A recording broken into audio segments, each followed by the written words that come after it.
So good afternoon, colleagues. I can see that Wendy Tlou has joined us. Without further ado, I will just give a quick introduction as to what this call is about and why we are meeting. So activists over the last few weeks have been requesting details into how the 17 million rands allocated for GBV from the Solidarity Fund has been allocated. I do know that a lot of activists on this call and not on this call have seen the statements that have been issued by the Solidarity Fund that gives very broad brushstrokes in terms of how that 17 million rands has been allocated. We know, according to the statements, that some of the funds have been allocated to the shelter movements, to the GBV hotline, and some to the Tutuzela care centers. The purpose of today's call is to get in detail from Wendy Tlou, who is the head of humanitarian support at Solidarity, those details in terms of which entities received what amounts, and maybe some commentary in terms of how those decisions were arrived at. Was it through an open call for proposals or some kind of strategic identification of those beneficiaries? So colleagues, without further ado, my name is Tian Johnson. I'm the founder of the African Alliance, as well as a founding member of the Vaccine Advocacy Resource Group.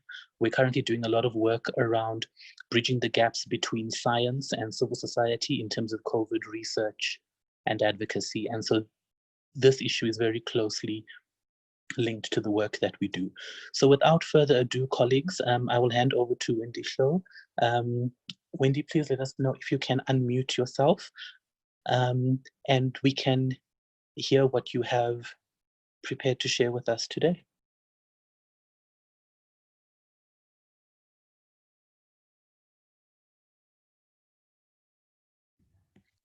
Okay, awesome. Can you hear me? Yes, I can hear you loud and clear. Hello, Wendy, and thank you for making the time to join us. No problem at all. As you've said, Tian, my name is Wendy. I'm a volunteer at the fund, heading up the humanitarian support, which is responsible for two areas, which is first one being food relief, and the second one being gender-based violence. I joined the fund probably 5 or so weeks ago, maybe 6 weeks ago now.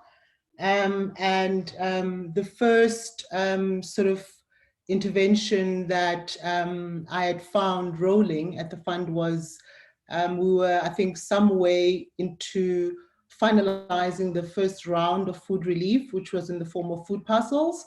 There was already been some work around gender-based violence and identifying interventions around that. And the process that that was used, as far as I know, was that there's a company called, I think, Global Health Solutions or Services, and I stand to be corrected, that had done a rapid assessment in terms of the status of gender-based violence as impacted by the pandemic. If I stand to be corrected, but I think it happened in April and a report was generated in May. And that rapid assessment was a combination of two things. The first being, I think, desktop research around, the status of gender-based violence, as we all know in the country, but also interviews that were done with members of different organizations and entities that represented activists and or NGOs or community-based organizations or individuals that were and still are very active in gender-based violence. From that, there was a consolidation and a report that then looked at potential areas of intervention.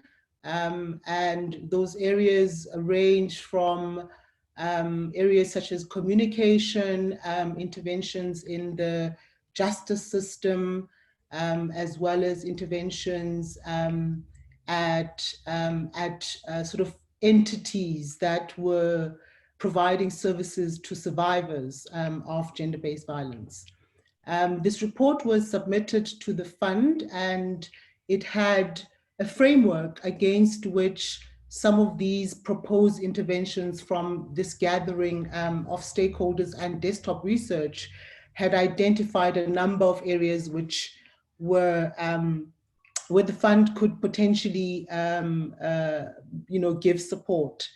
And they were then again sort of measured against a framework that looked at the mandate of the fund, which is really to be saying that we're a rapid response, short-term solution that's been set up to be additive to government efforts in the health response, but also in the humanitarian response.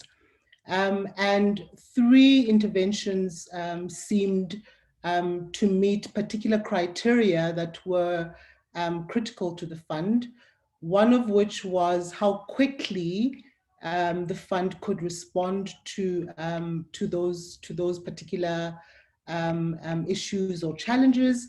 The second one being that those interventions had to have a national reach, and then that they had to be high impact.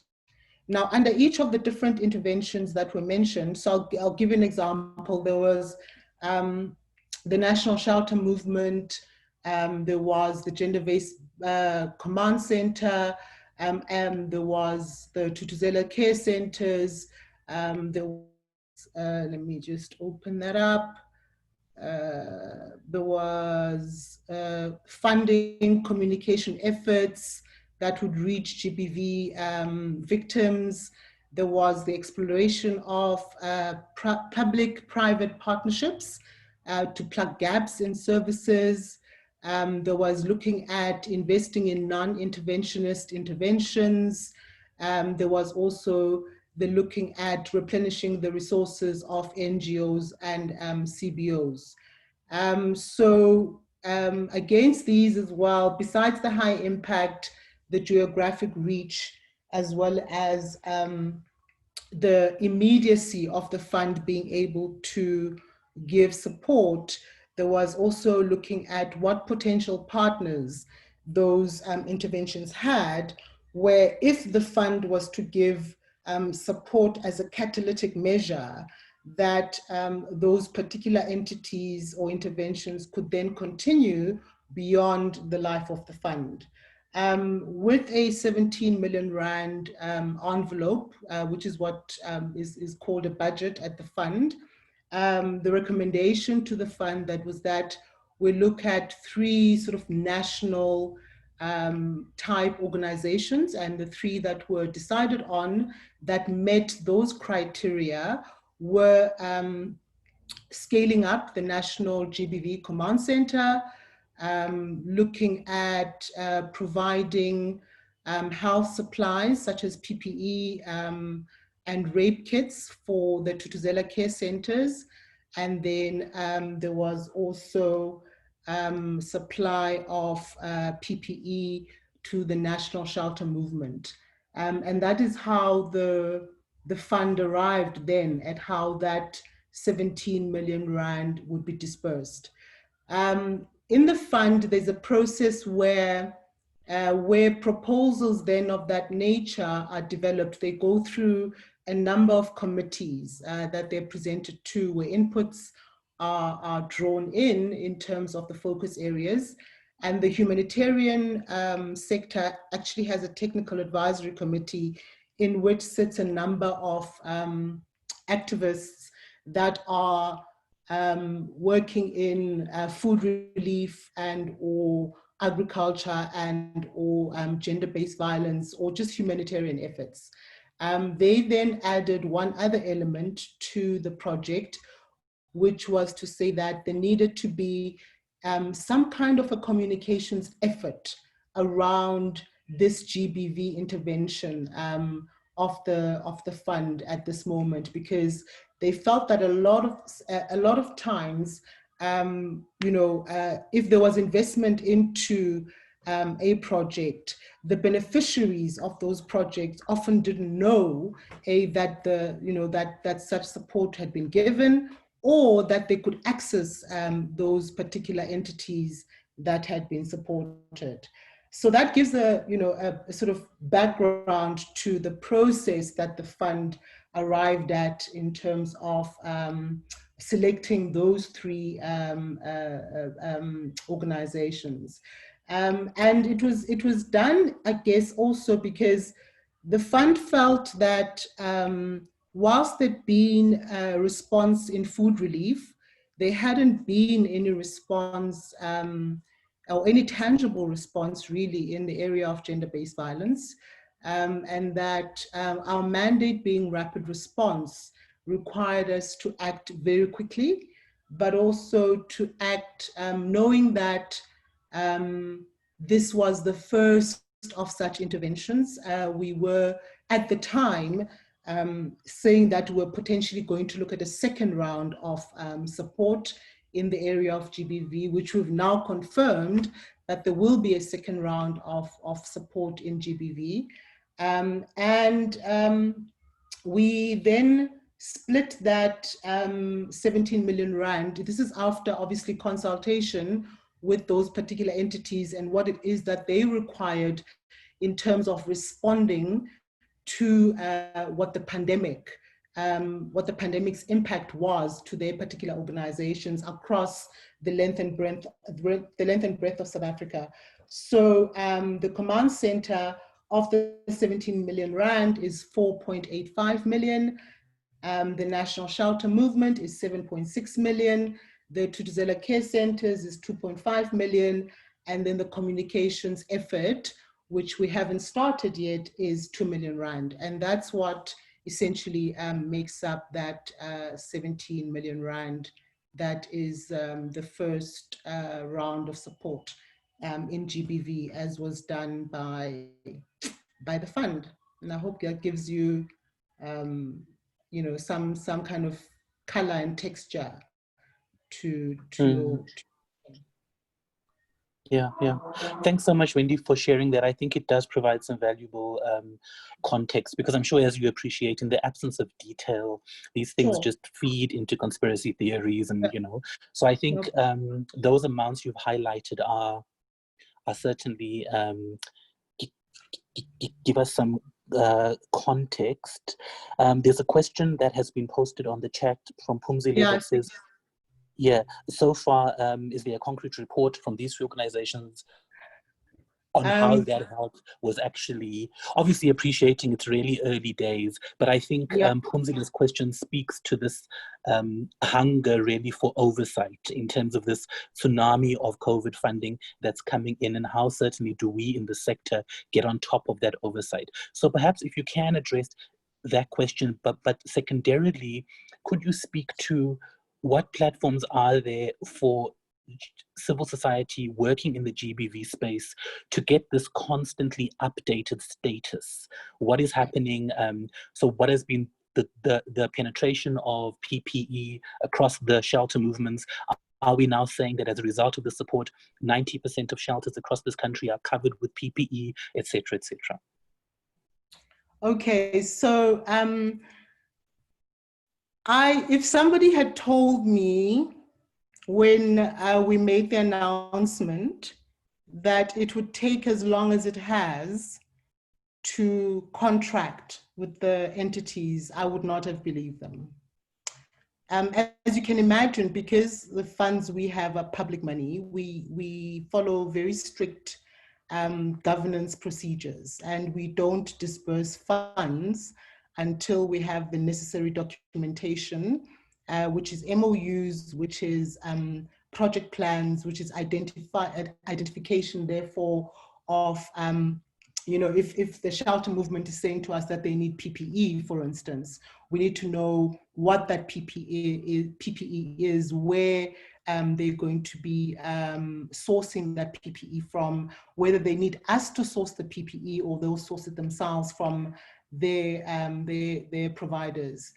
Luckily, with the National Shelter Movement, we managed to disperse the funds about 2 weeks ago. And at the time when we dispersed the funds, they found that at 3 of their shelters, they actually had cases of COVID, which they then had to shut down those shelters and provide, I guess, what do they call it? Sanitation to those affected shelters. So that disbursement has gone out. So for the National Shelter Movement, that's 7.6 million rand. They've satisfied all the governance procedures. That disbursement has gone out. They're actually just starting this week with their reporting. We have a reporting agreement with them that they will report to us every 2 weeks in terms of procurement of that of the services that they've said that they need and the PPE that they need, but also to give us visual evidence of the disbursement of those funds. So we're expecting the first report to come in this week. In terms of the Thuthuzela care centers, because they are located in hospitals, we assumed that we would need to get an MOU done with the Department of Health. We then since found out that actually they fall under the Department of Justice, and particularly in particular under the NPA. We then had to go to the NPA. We are still waiting for the last signature from the NPA to be signed on our MOU, after which we will then procure the necessary PPE that they need. They've given us the list of PPE that they need that will satisfy all, I think it's 55 of the care centers across the country. So, but until we get that signature from their side and we sign on our side, we cannot disperse those funds and actually procure that PPE. And again, on that front, we'll be monitoring every 2 weeks and reporting every 2 weeks, because we do produce reports that go to our donors and that go to stakeholders as well and sit on our website in terms of that. With the GBV Command Center, that falls under the Department of Social Development, as you guys know. And there were three areas of support that money is going towards, essentially. One is the procurement of social worker supervisors. The second one is procurement of laptops and tablets. And the third one is furniture for the extended side of the command center. However, getting some of the information that we need in order for us to sign agreements from the DSD has been a rather long process. We've finally got the specs from the DSD for the laptops that they require and the SIM cards that they require only yesterday. So I'd say we're 99% now through that. We've sent through an MOU for their acting DG to sign, and once that is signed, it meets our governance processes, then that disbursement is going to be done to the different suppliers for those things that are needed at the GBV Command Center. So that's really where the process is. But with every single project that the fund does, irrespective of whether it's sitting under humanitarian or it's sitting in the health response sector, there's a quite a stringent governance process, but also an implementation process, as well as a monitoring and evaluation process, because ultimately we have to report to donors about what we did with the funds that we have A, committed, but B, dispersed. So we do find that in quite a number of projects, the announcement of commitment and disbursement of fund, there's quite a lapse in time because of the admin processes that need to be followed. Yeah. Okay, thank you for that. I think we can touch a few more questions. I'm hoping to let you go at 12:30. Thank you. I know you didn't commit to a long period of time. So Mabelani has 2 questions, and if you've covered this already, you could maybe just respond briefly. So could you just remind us of the 3 organizations that are being funded? And in the second one, okay. Gender-Based Violence Command Center, which falls under the Department of Social Development, the National Shelter Movement, and the Tutuzela Care Centers. Great. And in terms of addressing the other questions that have been raised, could you just confirm that my understanding of the process is correct, that you did not issue a public call for proposals, but you contracted, I think, who you call Global Health Services, and essentially they did a mapping of what they perceived as the most urgent need across the sector, and it was on that basis you approached these three entities, is that correct? Yes, absolutely. So they were not contracted to us. I think they gave of their time, they donated of their time. So the fund doesn't contract service providers. We don't pay out unless it's going to a particular intervention. So they donated their time and did this rapid assessment. And the rapid assessment was two-pronged. One, they did a landscape analysis, but they also talked to a number of organizations and individuals in the gender-based violence sector. Great, thanks. Another issue that has been raised here is, you spoke about that 4.2 million allocation to the GBV Command Center. Yeah, 4.85, yeah. What specifically does that money do at the center? Okay, so it's going towards the procurement of what they call healthcare, social worker supervisors. Okay. It's going towards the procurement of tools of trade for those social worker supervisors, so laptops and tablets that will be used at the command center. It's going towards SIM cards so that there's connectivity enablement for those tools of trade. And it's also going towards furniture that will be used at the command center. Thanks. So because those three structures could, for all intents and purposes, be regarded as government structures and not civil society structures, do you anticipate the second round of support to follow the similar model, or will there be an open call specifically looking at GBV service provision by civil society that really does carry the bulk of the response work in the country? So the way that we are going about it is, again, now that we are at level 3 of the lockdown, and there's been some easing, even though we know that that hasn't really changed, gender-based violence in our country, because we know that it's endemic, right? And the COVID-19, what it's done is exacerbated something that is horrific. We believe that we need to go back again and engage with stakeholders. So, and engage with stakeholders to understand this time around that what are the interventions? The first round of interventions was rapid response. We had to do something, and we had to do something quickly. In this second round, what are the interventions that we need to be considering within a particular budget envelope that the fund can catalyze, but that can be sustained on an ongoing basis? And what we would like to do is to invite, I mean, I'm not a gender-based violence activist at all.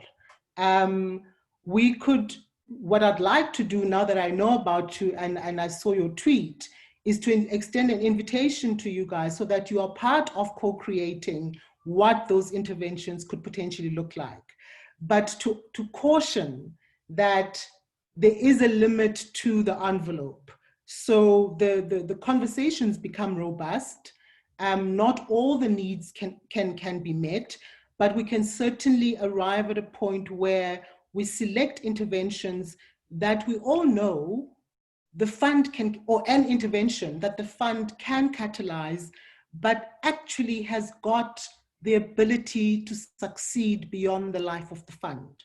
Because what I have found in some of the existing solutions and services across the country and from the little I've had in terms of exposure, is that there's been great starts to projects and interventions, but the maintenance has fallen short. And to therefore be to making sure that if we're starting something new or we're catalyzing something existing, it has the ability to be sustained on an ongoing basis at the same standard and service level as was anticipated. I'd love to lean on you, Tian, and the group of people who are here, and to invite you to hear your views on where you think the intervention should be, how you think those interventions should be, and without being partisan, and to say, how is this going to ultimately benefit the survivor? And that's the lens. And who then gets selected to be the implementing partner of whatever intervention is selected is the best implementing partner for that intervention. And that's really the approach that we'd like to take for the second round. Mm-hmm. Yeah, thanks for that, Wendy. I know we're approaching half past the hour to wrap up the call, but I did just want to say that certainly we'll be in touch. You've been very responsive so far, so thank you for that. It's certainly been a frustrating road to get here, but I think as a collective, we breathe a bit easy knowing that we are here and we can access answers and information and engagement. I just want to see if all of the unanswered questions, colleagues, as is the usual structure of our calls, we will make sure these are answered and we get back to you in writing with the post-call report. Zolile has been asking about coverage in terms of geography. My assumption, and correct me if I'm wrong, Wendy, is that the 3 agencies you've spoken about claim to be national in nature. We know there's been historical problems, for example, with the Command Council not speaking all languages, being inaccessible to rural areas, etc., etc. And certainly we want to tease some of those issues out going forward.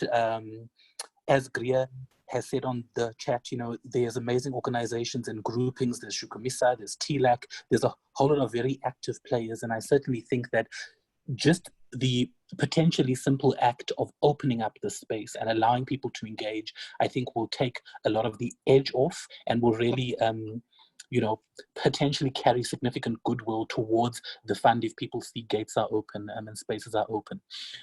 So I think from us, we've managed to cover a few of the so Tian, from what I know, there's 78 shelter movement shelters and there's 55 care centers across the country. Yeah. Great, thank you.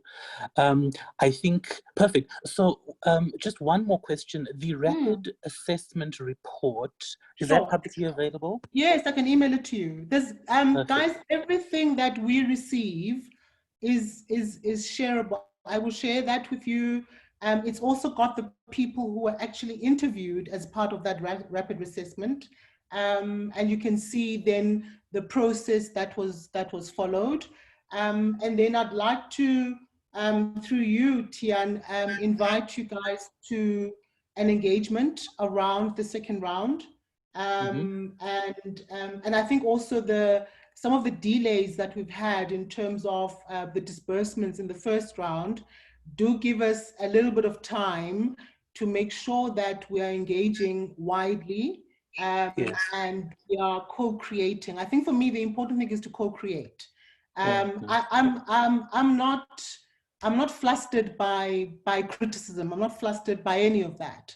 But I do think that as long as we're co-creating, and we all understand that not everything we want is going to be ultimately what happens, but that we played, a significant role in creating ultimately what is decided by the fund in the second round,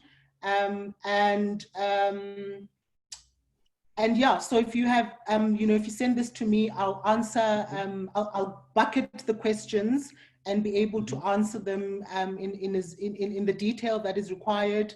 And yeah, guys, and it's an open communication. Those who feel strongly and want to be part of it, there's no one that stops you, and we really welcome it, because we are volunteers and we're not experts. So any expert assistance, guidance, steering is truly welcome, because it makes it so much better and so much more relevant.